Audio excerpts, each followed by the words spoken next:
Hello மக்களே, recent எபிசோட்ஸில் நீங்கள் எல்லோரும் பார்த்துருப்பீங்க. அரோராக்கும் கமருதீனுக்கும் நடந்த சண்டைகள். அதுக்கப்புறம் எப்படி அவங்க நார்மலாக ஒன்றும் நடக்காத மாதிரி மறுபடியும் பேசுகிறாங்க.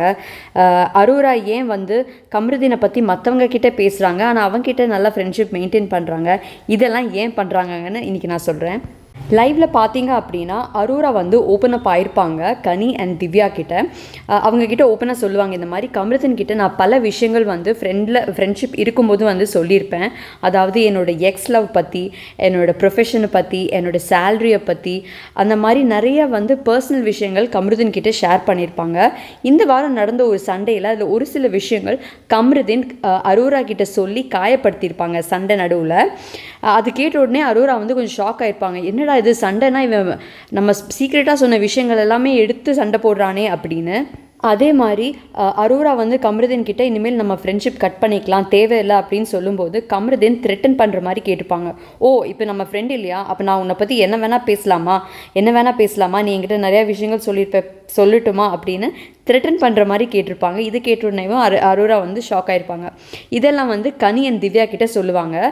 அதாவது நான் அவனோட ஃப்ரெண்ட்ஷிப்பை மெயின்டைன் பண்ணால் எனக்கு ப்ராப்ளம் இல்லை, அதே நான் அவனோட எதிரி சைடில் நின்னேன் அப்படின்னா அவன் இந்த விஷயங்கள் எல்லாமே கொண்டு ஓப்பனாக நேஷ்னல் டெலிவிஷனில் போட்டு உடச்சிருவான். I can't afford to that. அதனால தான் அவனோட ஃப்ரெண்ட்ஷிப்பை மெயின்டைன் பண்ணிகிட்ருக்கேன். அவங்ககிட்ட டைரெக்டாக எதிரி ஆகாமல் ஒரு சும்மா ஹாய் பாய் லெவலுக்கு நான் மெயின்டைன் பண்ணிகிட்ருக்கேன் அப்படின்னு சொல்லியிருப்பாங்க அரோரா. அது கேட்ட உடனே கனி அண்ட் திவ்யாவுமே ஷாக் ஆகிருப்பாங்க, இவன் ஏன் இப்படி பண்ணிகிட்ருக்கான் அப்படின்னு. அப்புறம் அரோரா இன்னொரு விஷயம் சொல்லியிருப்பாங்க.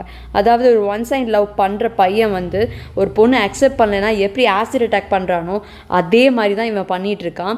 குட் டேர்ம்ஸில் இருக்கும்போது நல்லா இருந்திருக்கான், அதே ஒரு எதிரி சைட் போன உடனே அவனோட சுய ரூபங்கள் வெளியில் வருது அப்படின்னு. அதே மாதிரி இந்த சைட் கமருதீன் விக்கல்ஸ் விக்ரம் கிட்ட கொஞ்சம் விஷயங்கள் ஷேர் பண்ணிகிட்டு இருப்பாங்க அரோராவை பற்றி. அப்போ அரோரா அண்ட் துஷாரோட ரிலேஷன்ஷிப்பை பற்றி சொல்லிகிட்டு இருப்பாங்க. அவங்க ஃப்ரெண்ட்ஷிப்புக்கும் மேலே இருந்தாங்க, அது எப்படி வேணால் போயிருக்கலாம், அது FWBயாக கூட ஆயிருக்கலாம், அதாவது ஃப்ரெண்ட்ஸ் வித் பெனிஃபிட்ஸாக கூட ஆயிருக்கலான்னு அவரே அஸ்யூம் பண்ணி சொல்கிறாங்க. அப்போ விக்கல்ஸ் விக்ரம் கேட்பாங்க, அப்படி உங்ககிட்ட சொன்னாங்களா அப்படின்னு. இல்லை நான் சொல்கிறேன், அது அப்படி கூட ஆயிருக்கலாம் அப்படின்னு. இந்த கான்வர்சேஷன் கேட்ட உடனே விக்கல்ஸ் விக்ரம் கொஞ்சம் அன்கம்ஃபர்டபுளாக ஆயிடுவார். உடனே சொல்லுவார், நம்ம இதை பற்றி பேச வேண்டாமே அப்படின்னு சொல்லி நைஸாக அந்த டாப்பிக்கை மாற்றி அவர் பேசிடுவார். அதே மாதிரி சொல்லுவார், நீ சொன்னதெல்லாம் நான் போய் அவகிட்ட நான் சொல்ல மாட்டேன். அதே மாதிரி அரோராவும் அவங்க பெர்ஸ்பெக்டிவ்லேருந்து என்கிட்ட நிறைய விஷயங்கள் ஷேர் பண்ணியிருப்பாங்க, அதையும் நான் உங்ககிட்ட சொல்ல மாட்டேன் அப்படின்னு ஒரு clear boundary Vikkals Vikram போட்டுருவார். So இங்கே என்னென்னு பார்த்தீங்கன்னா கமருதீன் அண்ட் அரோரா நல்ல ஃப்ரெண்ட்ஸாக தான் இருந்திருக்காங்க.